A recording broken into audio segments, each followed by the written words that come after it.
But I think the thing I hear most often that kind of chips away at people's sense of faith, or what I love, sense of friendship with faith, to use your language, is there seems to be evidence in direct contrast to the orthodox values that we seem to preserve within our community. I think for those people who are Ma'aminim, at least as I see it, there are three major areas that are important for them, or a combination of them. One is what I would call religious anthropology. You have a certain idea of what a human being is about. Put it very simply in the language of Pascal, we are both above the animals and below the animals. There's something in the dignity of the human being or in transcendence of the human being that is more than simply biological. And at the same time, we're not angels. We're capable of great evil. Even those of us who are not evil people can be attracted by it, struggle with it, and so forth. Once you have such a conception of what a human being is about, and then you're willing to consider the possibility of God, and you ask yourself, what would God want of people? What kind of law would God give people? And the answer to me would be that it would be the kind of law, the kind of regimen that on the one hand would have some very specific commands in it.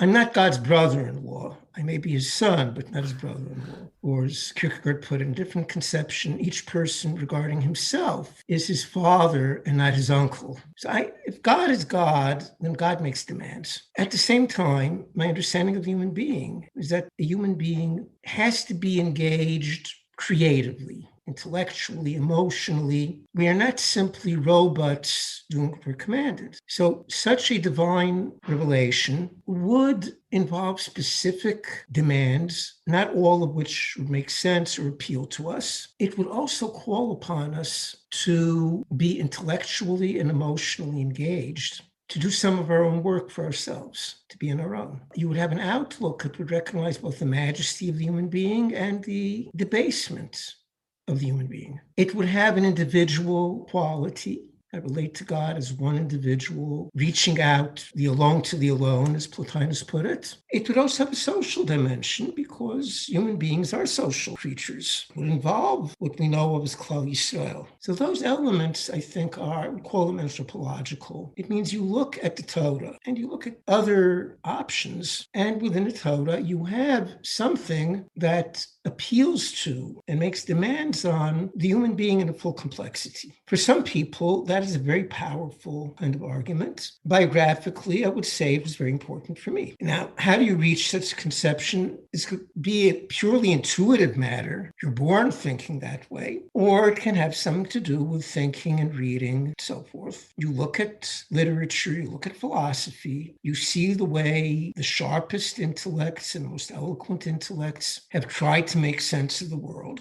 and you situate yourself in that framework. If I would mention names outside of the world of general literature, if you really read Rav Soloveitchik's major works carefully, I think that's what's going to come across. He's describing a certain way of thinking, a certain mode of relationship. I think in strike one is realistic. The second area, which I think is very important for many people, is the story of Klal Yisrael. I could very well see Christians, and I know Christians, who may not be committed to Torah mitzvot, they are Christians, but if they look at the world, they say, somehow God's involvement is most manifest in the story of the Jewish people. Whether there's a later revelation through Christianity, that's not my concern right now, but they'll recognize that here is where God breaks into the world. And then thirdly is a question of what you might call religious experience. I don't like the word mysticism, but you could use it here.